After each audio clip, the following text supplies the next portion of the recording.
요한복음 8장입니다.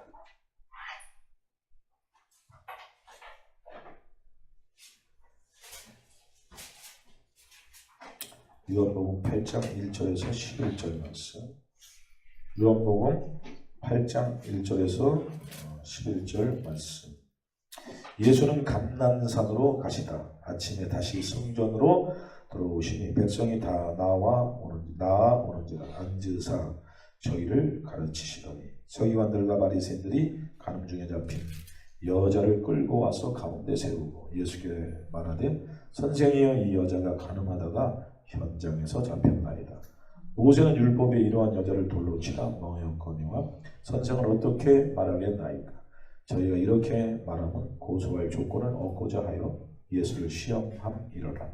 예수께서 몸을 굽히사 손가락으로 땅에 쓰시니 저희가 묻기를 맞이 아니하는지라. 이에 일어나 가라사대 너희 중에 죄 없는 자가 먼저 돌로 치라 하시고 다시 몸을 굽히사 손가락으로 땅에 쓰시니 저희가 이 말씀을 듣고 양심의 가책을 받아 어느로 시작하여 젊은이까지 하나씩 나가고 오직 예수와 그 가운데 섰는 여자만 남았더라. 예수께서 일어나사 여자 외에 아무도 없는 것을 보시고 이르시되 여자야 너를 고소하던 그들이 어디 있느냐 너를 정죄한 자가 없느냐 대답하되 주여 없나이다. 예수께서 가라사대 나도 너를 정죄하지 아니하노니 가서 다시는 죄를 범치 말라 하시니라. 아멘. 11절 말씀까지 봉독해 보셨습니다. 예수님께서 이제 예수님으로 인해서 쟁론이 벌어지고요. 결국 그 쟁론으로 인해서 니고데모라는 어떤 사람이 관원이 예수님의 편을 들면서 예수님을 이제 옹호하면서 대충 문제가 이제 수면 아래로 가라앉게 됩니다. 그리고 53절, 7장 53절에 보니까 다 각각 집으로 돌아가고라고 이렇게 말씀하고요. 예수는 감람산으로 가시더라. 감람산은 이제 올리브산이죠. 기름을 저는 이제 감람나무가 많은 곳. 그래서 감람산으로 가시다. 아침에 다시 성전으로 들어오시니 성전 안으로 들어가셔서 또 어떤 일이 벌어집니다. 간음 중에 잡힌 여자를 끌고 와서 가운데 세우고. 자, 남자는 어디 갔을까요? 간음은 혼자 할 수 있는 일이 아니기 때문에 쌍방간, 그죠? 남자도 와야 되는데 지금 남자는 없어요. 남자는 안 끌고 오고 여자를 끌고 왔어요. 그래서 간음 중에 잡힌 여자를 끌어다가 이제 예수님을 시험하죠. 고소할 조건을 얻고자 해서 어떻게 하면 됩니까? 만약에 이 여자를 돌로 쳐라, 율법대로 돌로 쳐라. 그러면 이제 사랑의 사도요, 사랑의 선지자인 사랑과 하나님의 사랑을 그렇게 강조하던 예수가 율법으로 사람을 이렇게 죽이네 이렇게 비판을 받을 거고 또 불쌍하지만 살려줘라 이렇게 말하면 율법을 어긴 자가 되는 거고, 그죠? 그래서 이제 여러 가지 고소를 얻고자 예수님을 고발합니다. 예수님 앞에 그 여자를 데려왔습니다. 오늘 본문은 여자, 다시 말해 이 땅의 교회들이죠. 우리가 간음한 여자인 것을 적나라하게 드러내는 겁니다. 이 땅의 여자들이 전부 간음한 여자들이다. 간음은 이제 두 가지로 올 수가 있어요. 하나는 물리적 간음이 있고요. 물리적, 생물학적 간음. 그 다음에 또 하나는 뭐죠? 간음이 뭘까요? 또 하나 간음은 율법주의, 율법의 행위업적으로 살아가는 사람들을 간음했다라고 말하는 겁니다. 율법의 행위업적. 그러니까 율법주의, 외식주의가 사실은 예수님이 볼 때는 그게 간음이에요. 그러니까 이제 물리적으로 간음한 여인을 데리고 그 물리적 죄도 죄입니다. 그래서 예수님 맨 끝에 그렇게 말씀하셨잖아요. 11절에 주여 없나이다. 예수께서 가라사 나도 너를 정죄하지 않으면 다시는 죄를 범치 말라. 이것도 죄죠. 물리적이죠. 그러나 주님이 지금 보는 죄는 이 여인의 그 간음한 죄도 죄지만 이 여인을 끌고 온 유대인들, 끌고 온 정죄하려고 예수님을 시험하려고 끌고 온 그 유대인들을 향한 메시지죠, 사실은. 그래서 이들이 물리적 간음은 행하지 않았을지라도 지금 너희들이 지금 이 여인에 대해서 비판하고 판단하는 이 행위가 곧 뭐다? 바로 그것이 가늠한 사람들이, 가늠한 자들이 하는 행위다, 이렇게 말씀하고 있는 것입니다. 오늘 본문의 요지는 죄 없는 자가 먼저 돌로 치라. 죄 없는 자가 먼저 돌로 치라. 그리고 다시 몸을 굽히사 손가락으로 땅에 쓰시니. 뭘 쓰셨을까요? 죄 없는 자가 먼저 돌로 치라 해놓고 예수님이 땅에 뭘 쓰세요? 뭐 너는 뭐 죄 안 지었니? 뭐 니꼴라, 뭐죠? 니꼴라가 니꼬라지를 알아라. 너는 뭐 잘났니? 뭐 니 고발하는 너희들은 뭐 있어? 이렇게 썼을까요? 상상해 보는 겁니다. 무엇을 썼을까요? 제가 생각하기로는 이것일 것 같아요. 율법. 너희들은 율법 아래서 너희들은 온전하니? 그러면 너희들은 간음은 안 했다 손 치더라도 그 율법의 모든 말씀을 너희는 지켰니? 그 중에 하나라도 어긴 거 없니? 모든 인간은 율법 아래서 저주받았다 그랬죠. 고린도전서 가서 보겠습니다. 고린도전서 15장. 부활장이라고 우리가 친히 보통 말하는 이 고린도전서 15장.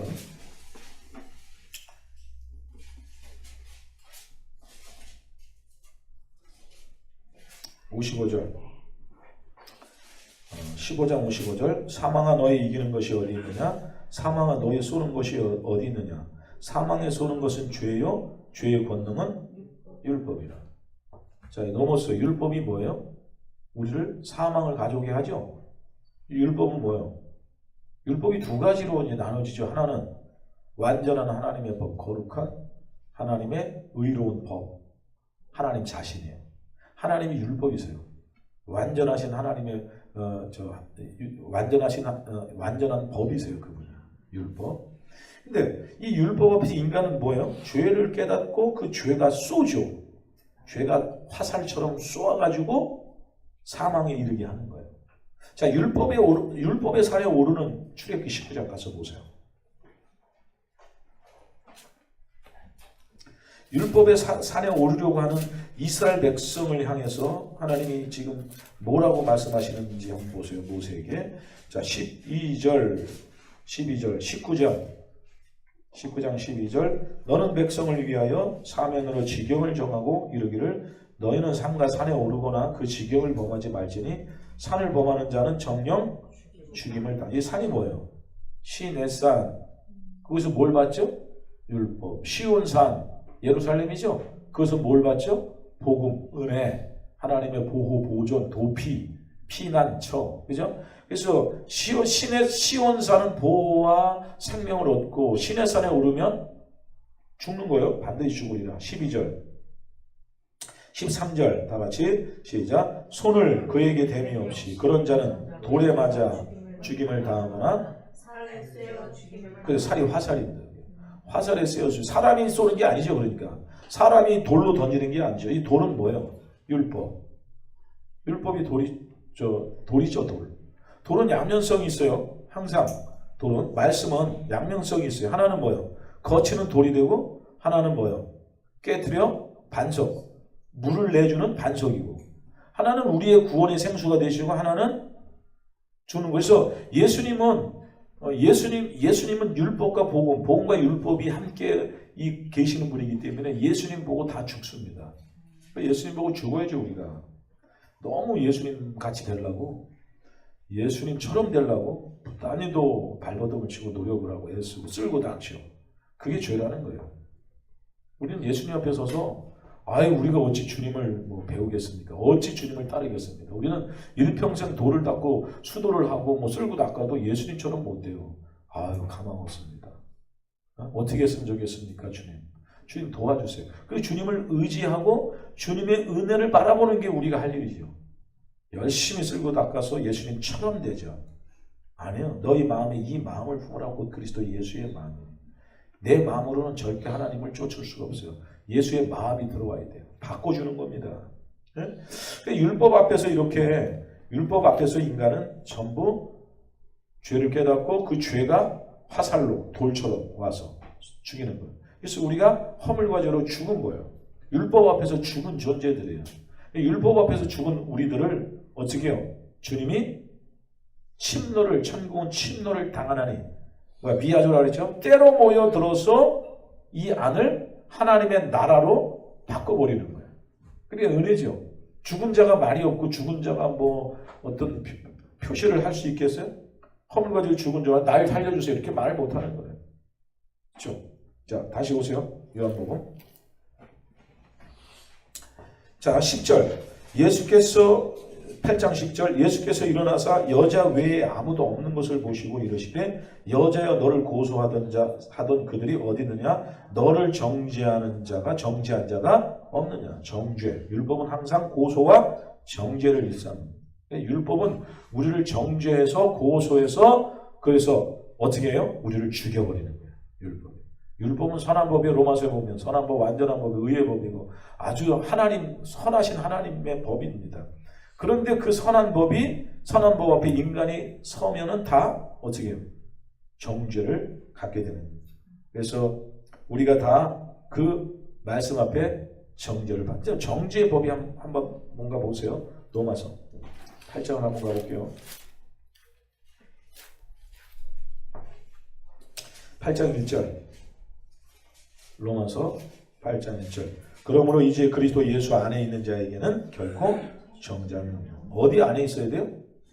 예수 안에죠. 그리스도 예수 안에 있어야 정죄함이 없는 거죠. 내 실력으로 내 노력으로 정죄 받을 수 있어요? 정죄 안 받을 수 있어요? 아니죠. 나 혼자 있으면 정죄가 되고 그 안에 들어가 있어요. 왜? 그분이 뭐 어떻게 했어요? 십자가로 의문에 쓴 증서를 다 도말하셨잖아요. 십자가로. 의문에 쓴 증서가 뭐예요? 율법, 조문. 율법에 제가 말씀드렸죠? 성경이 바깥에서 읽혀지면 이걸 보고 쫓아가면 이게 우리를 죽여버려요. 이 말씀이. 그러나 말씀이 어디로 들어와야 돼요? 우리 안으로 들어오시는 거예요.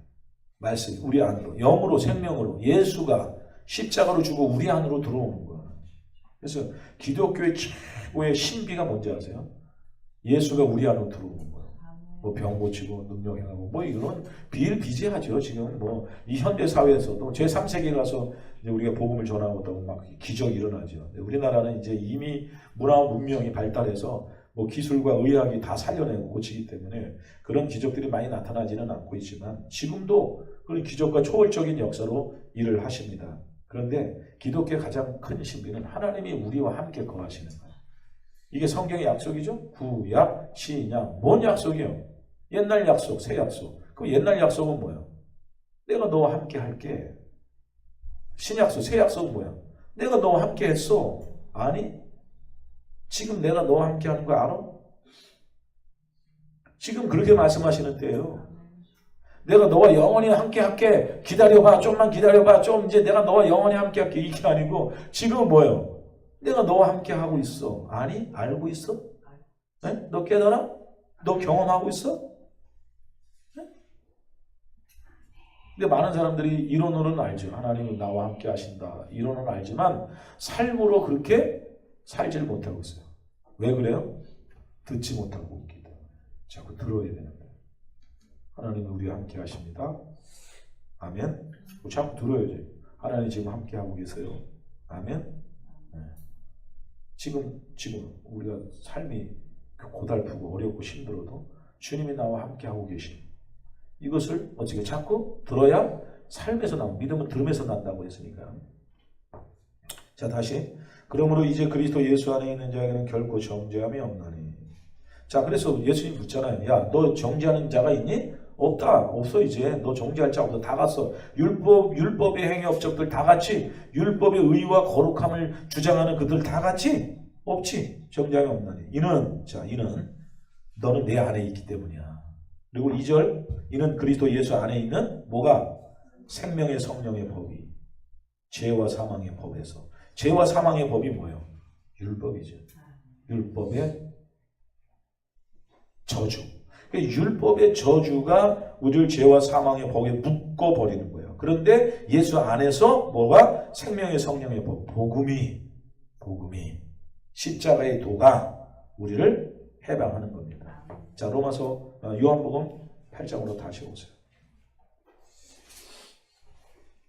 자, 오늘 본문은요, 사실 단순한 겁니다. 뭐, 물리적으로 간음을 했니, 안 했니, 이것에 대한 어떤 정죄가 아니고, 우리 모든 인류, 이 땅의 여자들, 교회죠. 우리 이 땅의 여자들. 뭐, 예수 안 믿는 사람뿐만 아니라, 예수 믿는 사람, 그렇죠. 예수 안에 있는 하나님의 여자들, 교회죠. 에클레시아. 하나님의 그 부름을 받고 밖으로 건져낸 하나님의 백성들, 에클레시아, 교회, 이 여자, 교회를 여자로 항상 표현하고 있으니까 이 여자들이 전부 가늠한 존재라는 거예요. 그런데 그 여자들이 가늠하지 않았다고 스스로 착각을 하고 완전하다고 스스로 생각하는 거예요. 근데 오늘 이 여자가 자기의 죄가 적나라하게 사람들 앞에 드러나면서 사람들 앞에 다 발각을 당하면서 어떻게 됩니까? 정죄를 받을 때 예수님이 그를 감싸서 예수님 품 안에서 결코 정죄함이 없다. 내가 너를 용서했다. 이렇게 말씀하시는 거죠. 자, 그래서 이 글로 쓰는 예수님이 이제 앉아서 글로 쓰시는 부분을 한번 생각해 봤는데요. 다니엘서 5장에 보니까 쓰시는 장면이 하나 나와요. 다니엘서 5장 한번 가볼게요. 다니엘서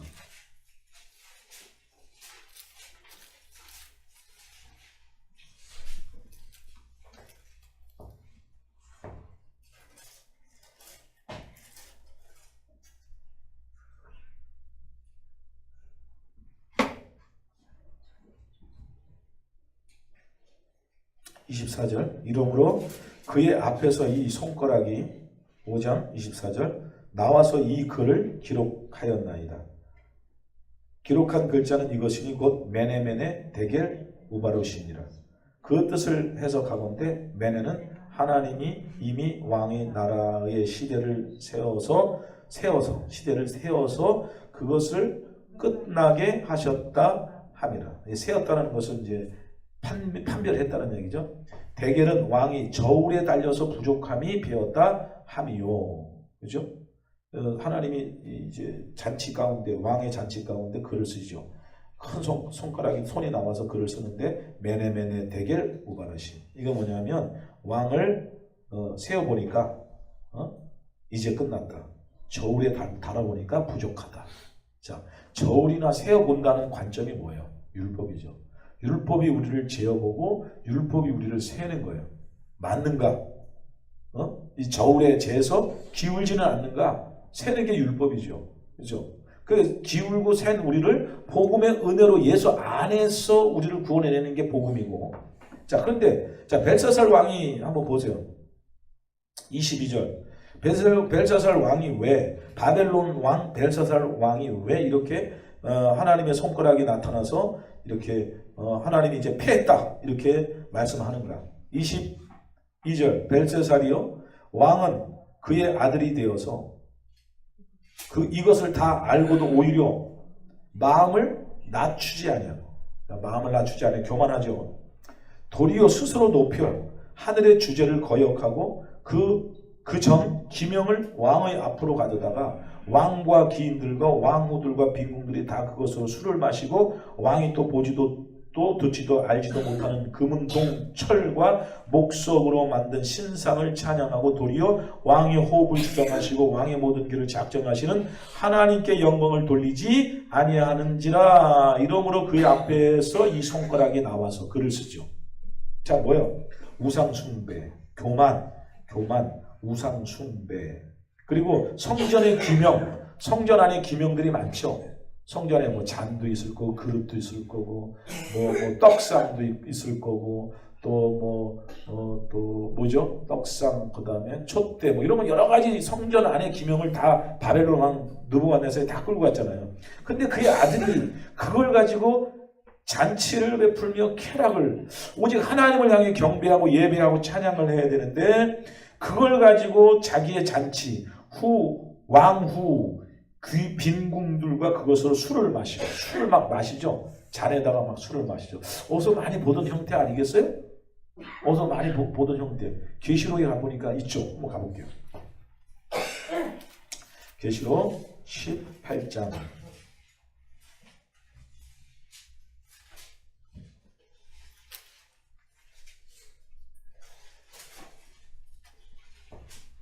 17장부터 한번 볼게요.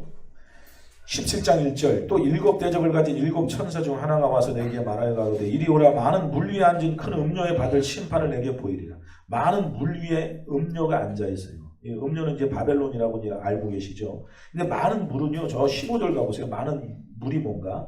15절 또 천사가 내게 말하되 내가 본 바 음녀에 앉은 물은 백성과 무리와 열국과 방언들이니. 그죠? 백성, 무리, 열국, 방언. 방언은 언어죠. 열국은 국가고, 무리는 어떤 집단을 얘기하고, 백성은 어떤 신분을 얘기해요. 누구의 백성, 신분을 얘기하는 거고. 그죠? 우리가 하나님의 백성이죠. 근데 이 백성들과 무리와 열국, 방언, 이게 뭐야? 이거 사람이에요. 사람 위에 군림하는 여자가 있어요. 자, 2절. 땅의 임금들도 그러더불어 음행하였고, 여기 땅의 임금들은요, 이상한 사람들 얘기하는 게 아니라, 5장 10절에도 나오지만, 이게 성도들이에요. 하나님의 백성들이 땅의 임금들이에요. 자, 임금들 그러더불어 음행하였고 땅에 거하는 자들도 그 음행의 포도주에 취하였다.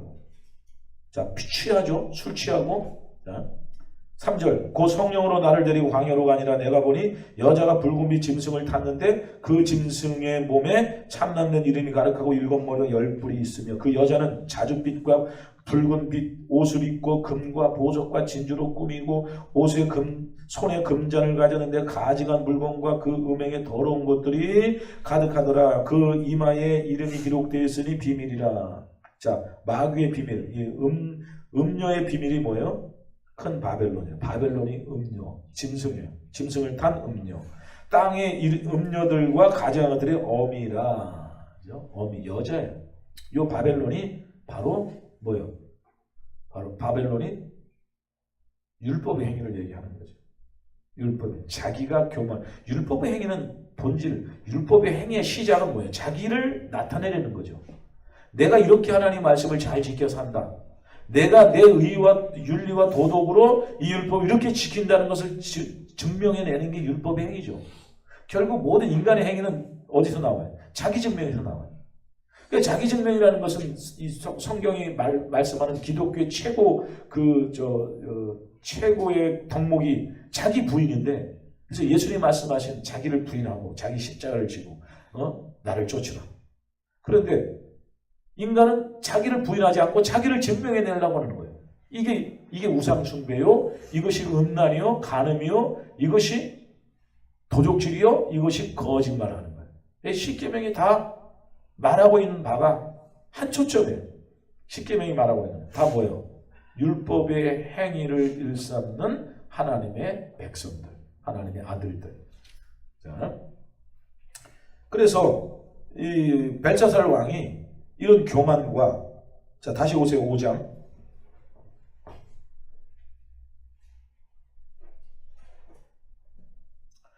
23절, 5장 23절, 다니엘서 5장 23절, 도리어 스스로 높여서 하늘의 주제를 거역하고 그 전 기명을 왕의 앞으로 가져다가 왕과 귀인들과 왕후들과 빈궁들이 다 그것으로 술을 마시고, 그죠? 술에 취하죠. 포도주에 취하죠, 음녀가.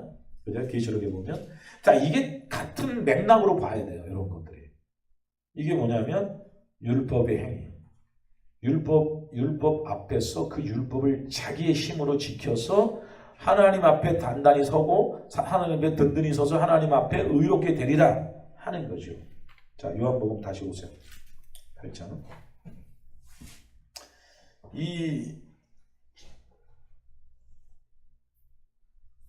자, 이제 큰 손가락이 나와서 벨사살 왕을 책망하죠. 그게 뭐냐? 하나님이 율법 앞에다 딱 세워놓는 거예요. 자로 재고 저울에 재버리는 거예요. 우리가요, 다 주님 앞에 그 자와 그 줄에, 그 저울에 전부 다 부족하고 모자란 존재인 거예요. 이런 우리들을, 그렇죠? 주님이 품어서 그리스도 안에서 우리를 어떻게 구원해내는 거예요. 자, 9절. 저희가 이 말씀을 듣고 뭐라고 그랬어요? 죄 없는 자가 먼저 돌로 치라. 죄 없는 자가 먼저 돌로 치라. 7절에 나오죠. 죄 없는 자가 먼저 돌로 치라. 그러면 율법 앞에서 율법을 완전히 지킨 자 있으면 다 나와봐라. 누구든 율법을 완전히 지킨 자 있니? 물어보는 거예요. 그랬더니 모든 사람들이 다 양심의 가책을 받아 어른으로 시작해서 젊은이까지 하나하나씩 나가고, 그래서 결국은 모든 인류가 인간이 율법 앞에서, 하나님의 율법 앞에서 다 죄인이 되는 거죠. 그러면 저 성경을 읽지 못하고 성경을 받지 못했던 사람들은 어떻게 되냐? 그 양심이 율법이 돼요. 그렇죠? 양심이 율법이 돼요. 다 죄 아래 놓이는 거예요. 그러면 이 양심은 타락했고, 양심은 이미 인간의 양심은 다 타락이기 때문에 아무리 양심으로 선하게 살고 착하게 산다 한들 의로워질 수가 없는 거죠. 또 인간이 아무리 신령하게 기도를 많이 하고 예배를 하나님을 잘 믿는다 그래도 바깥에 놓고 이것을 다 지킬 수가 없는 거죠. 그래서 하나님의 말씀은 어디로? 우리 안으로 들어와. 그래서 예수가 지금 뭐 하는 거예요? 내가 죽어 네 안으로 들어가 너를 어떻게 구원해낼게. 이 여자에게 향한 하나님의 약속인 겁니다. 그렇죠? 예수님이 바깥에 계셔서 그들을 일일이 다 구원해내는 게 아니죠. 그분은, 그래서 여러분, 예수님이 살아계실 때 예수님을 믿었던 베드로도 다 부인하고 도망가고 다 뿔뿔이 헤어졌죠. 예수님 십자가를 달릴 때. 그런데 예수님이 십자가에 달리셔서 부활하셨을 때, 부활하신 다음에 모든 제자들이 다 그분 앞으로 돌아오고 승천하셔서 마가의 다락방, 오순절 마가의 다락방에 성령이 임할 때 그들이 어떻게 돼요? 주를 위해서 죽기를 각오하게 되죠. 자, 율법의 말씀을 한번 보겠습니다. 30장 신명기 30장 11절.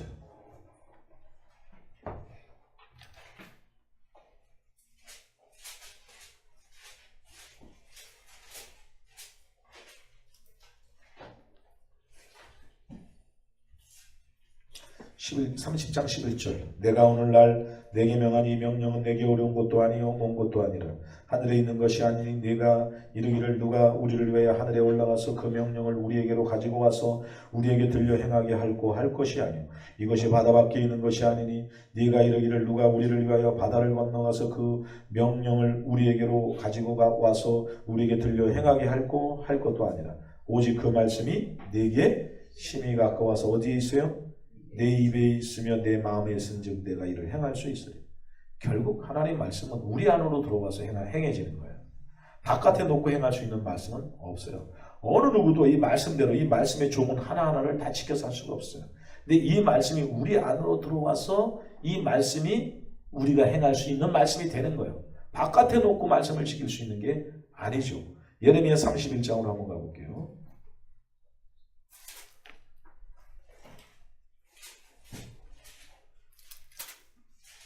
예레미야 31장 31절. 나 여호와가 말하노라. 보라 날이 이르니니 내가 이스라엘 집과 유다 집에 새 언약을 세우리라. 나 여호와가 말하노라. 이 언약은 내가 그들의 열조의 손을 잡고 애굽 땅에서 인도하여 내던 날에 세운 것과 같이 하니 율법이죠. 내가 그들의 남편이 되어서도 그들이 내 언약을 파하였음이니라. 나 여호와가 말하노라. 그러나 그날 후에 내가 이스라엘 집에 세울 언약은 이러하니 곧 내가 나의 법을 그들의 속에 두고 그 마음에 기록하여 나는 그들의 하나님이 되고 그들은 내 백성이 될 것이라. 34절. 그들이 다시는 각기 이웃과 형제를 가리켜 이르기를 너는 여호와를 알라 하지 아니하리니 이는 작은 자로부터 큰 자까지 다 나를 알미니라. 내가 그들의 죄악을 사하고 다시는 그 죄를 기억지 아니하리라. 여호와의 말이니라. 32장 39절. 내가 그들에게 한 마음과 한 도를 주어 자기들과 자기 후손의 복을 위하여 항상 나를 경외하게 하고 내가 그들에게 복을 주기 위하여 그들을 떠나지 아니하리라는 영영한 언약을 그들에게 세우고 나를 경외함을 그들의 마음에 두어 나를 떠나지 않게 하고 내가 기쁨으로 그들에게 복을 주되 정령이 나의 마음과 정신을 다하여 그들을 이 땅에 심으리라. 자, 우리 마음속에 어떻게 해요? 경외하기를 둔대요. 경외하기를 둔대요. 한번 따라합시다. 말씀이 내 삶이 되고 내 삶이 말씀이 되게 하라. 그리하면 여호와를 경외하게 되리니 이것이 사람의 본분이다. 네, 자, 다시 한번 로마서 8장으로 다시 오셔서요. 18절. 대답하되 주여 없나이다. 11절. 요한복음 8장 11절. 대답하되 주여 없나이다. 예수께서 가라사대 나도 너를 정죄하지 아니하노니. 결코 정죄함이 없나니. 그렇죠. 로마서 8장의 말씀과 똑같죠. 나도 너를 정죄하지 않으니. 예수 안에 있는 자들에게는 결코 정죄함이 없나니. 결국 율법 앞에서 저주받아 돌에 맞아 죽을 우리들을 예수 안에 품어서 구원하시겠다라는 예수님의 약속이 언약입니다. 주 안에, 예수 안에, 말씀 안에, 성령 안에 늘 거하시기를 주 이름으로 축원합니다.